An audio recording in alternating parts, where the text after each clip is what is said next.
नमस्कार दोस्तों, मैं धर्मवीर सिंह चौधरी, स्टार स्पायर एरोपीएल हाथरस। दोस्तों, मैं आज आपसे बातचीत करने जा रहा हूं अपने कंपनी के जो एसलीपीएस है उसके एग्री के प्रोडक्ट के बारे में। उनका कैसे यूज करेंगे, क्योंकि दोस्तों प्रोडक्ट है हमारे पास में, अगर यूज करने का तरीका हमारे पास ठीक नहीं है तो उसका रिजल्ट बेहतरीन नहीं ले सकते। तो बेहतरीन रिजल्ट के लिए हम अपने 1 बाय 1 करके अपने प्रोडक्ट के बारे में आपको मैं बताना चाहता हूँ। दोस्तों, सबसे पहला जो प्रोडक्ट है हमारा, उसका नाम है भूवीटा। दोस्तों, वो कंपनी का सबसे सुपर प्रोडक्ट है, क्योंकि सबसे पहले किसी भी फसल में जो लगेगा उसका नाम भूवीटा है, जिसे अपने किसानों की भाषा में माइक्रो राजा, जिंक, जाइम भी कहते हैं। दूसरी कंपनियां बहुत सारे नाम से इसे बनाती हैं, लेकिन हमारी कंपनी भूवीटा के नाम से बनाती है। वैसे दोस्तों, अपने हिंदुस्तान में सबसे ज्यादा जो प्रचलन है जो माइक्रो राजा का, वो इफको का आता है, उसका नाम है सागर का। दूसरा आता है धानुका का, उनसे हमारा कंपेरिजन डायरेक्ट रहता है, क्योंकि हमें अपने प्रोडक्ट के बारे में जानकारी होनी चाहिए कि भूवीटा कहाँ, कैसे और किस वजह से यूज किया जाता है। मैं बताना चाहूंगा दोस्तों, भूवीटा किसी भी फसल में दिया जाता है, उसका काम क्या है ये बताना चाहता हूं मैं आपको। भूवीटा दोस्तों अपना सॉइल कंजर्वेशन का काम करता है। अपनी जो मिट्टी है उसमें नाइट्रोजन, यूरिया होता है, वो लगता है बार बार, डीएपी लगता है, बहुत सारी पेस्टिसाइड लगती हैं। तो उससे हमारी जो खेत की जो मिट्टी की जो पीएच वैल्यू है वो दोस्तों असामान्य हो गई है।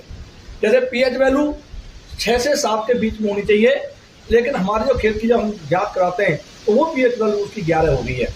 मैं बताना चाहूंगा दोस्तों, हमारा भूवीटा उस खेती में जाता है तो सबसे पहले उसकी पीएच वैल्यू को सामान्य करता है। मिट्टी जो टाइट हो जाती है उसको मुलायम बनाता है, नरम बनाता है। दोस्तों, हमारा जो किसान होता है वो मिट्टी को मुलायम बनाने के लिए बार बार जुताई करता है, रूटावेटर चलाता है, जहाँ क्या क्या चीज प्रयोग करता है। हमारा माइक्रो राजा जैसे ही जाता है उस खेती में तो उसको नरम बना देता है, जिससे पानी सोखने की क्षमता बढ़ जाती है और हमेशा उसमें नमी बनी रहती है। दूसरा भूवीटा जो काम है वो दोस्तों हमारी खेती में पड़े हुए पोषक तत्व उनको सारे को इकट्ठा करके सारी जड़ों में वो वहां उसे लाने का काम करता है, इकट्ठा करने का काम करता है। कैरियर है दोस्तों, ये भूवीटा का प्रयोग है। इसे किसी भी फसल को बोने से पहले लगाया जाता है। उसके बाद जितनी फसल होती है उनमें जब हम यूरिया, डीएपी देते हैं उसके साथ इसे मिला करके लगाया जाता है। दोस्तों, भूवीटा की वैल्यू बढ़ाने के लिए, भूवीटा की पावर बढ़ाने के लिए अगर हम इसमें एग्रो 90 का प्रयोग और कर दें तो हमारे जो भूवीटा है उसकी पावर बढ़ जाती है। मैं इसी के साथ बताना चाहूंगा एग्रो 90 करता क्या है। एग्रो 90 सिलिकॉन वेस्ट हमारा एक्टिवेटर है, जिसे चिपकू भी कहते हैं और अपने दोस्तों किसानों की भाषा में स्टिकर भी कहते हैं। स्टिकर का मतलब क्या होता है कि जब हम किसी फसल में जब हम स्प्रे करते हैं तो बारिश का डर होता है, कभी बारिश ना आ जाए, या टपकने का डर रहता है जब हमने स्प्रे किया और वो नीचे गिर जाती है।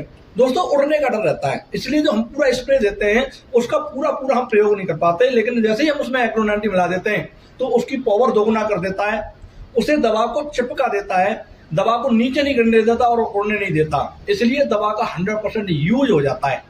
इसलिए जो दवा स्प्रे किया है हमने वो जब पूरा परफेक्ट उसके साथ अंदर जाएगा, उसका प्रयोग पूरा हो जाएगा तो फसल ऑटोमेटिक अच्छा हो जाएगा। दोस्तों, भूवीटा की जो मात्रा है वो 1 एकड़ में 1 पैकेट लगा देते हैं, लेकिन दोस्तों बहुत सारे लोग जो है वो किसी भी चीज को मानक के अनुसार लगाते नहीं है। जैसे यूरिया है 10 किलो से ज्यादा नहीं लगाना चाहिए, लेकिन 20-20, 25-25, 35-35 किलो लगाते हैं। तो भूवीटा का अगर हमारे पास जो फसल आ रही है वो आ रही है प्रॉपर धान की फसल आ रही है। बहुत सारी फसल होती है जैसे कि पालेज होती है, जिसे हम सब्जियां कहते हैं, उसमें भूवीटे का प्रयोग कम हो सकता है। लेकिन जो बड़ी फसल है जैसे आलू और धान है, वहां भूवीटे का प्रयोग थोड़ा सा, जो हमारे पैकेट पे लिखा हुआ है 1 एकड़ में 1 पैकेट, उससे थोड़ा सा हम ज्यादा करा दें, 1 एकड़ में 1.5 पैकेट करा दें, या 1 एकड़ में हम धान और आलू में 2 पैकेट भी करा सकते हैं। फिर उसका जो रिजल्ट है सामान्य नहीं होगा सर, असामान्य होगा। यानी हम उस पैकेट से उस किसान को इतना जबरदस्त संतुष्ट कर सकते हैं जिसका कोई जवाब नहीं है। तो भूवीटा का प्रयोग हो गया। दूसरा प्रयोग होता है सर, मैंने आपको बताया था इसके साथ में एग्रो 90 का, इसको हम भूवीटा के साथ भी प्रयोग करा सकते हैं। जैसे 2 पैकेट भूवीटा उसमें 1 एग्रो 90 मिला लेते हैं तो उसकी पावर यूरिया मिलाने के साथ में डबल नहीं, चौगुना हो जाती है। वो फैलाव का काम करता है, हमारे यूरिया को बढ़ाने का काम करता है। वो सिलिकॉन बेस है, उसकी पावर बढ़ा देता है। तो मैंने भी 2 प्रोडक्ट के बारे में बताया, एक भूवीटा और एक एग्रो 90।